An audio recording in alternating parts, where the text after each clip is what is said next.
आहे गोष्ट की ती करताना कळत नाही, पण ज्यावेळेस आपण करतो आणि एक वेळेस बघतो त्यावेळेस कळते एवढी बचत.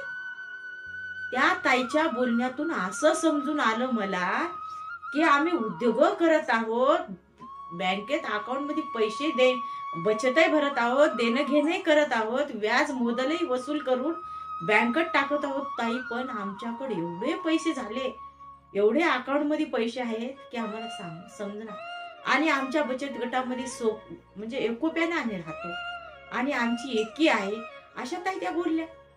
मी थोडा वेळ विचार केला की आपण बँकेकडे जातो, आपले पैसे ठेवण्यासाठी जातो, बँकेकडे अर्ज करतो आणि मॅनेजरला म्हणतो की आम्हाला काहीतरी उद्योगाला कर्ज द्या. आज ह्या महिला बचत गटाच्या महिलाकडे ह्यांचे खूप सारे पैसे आहेत,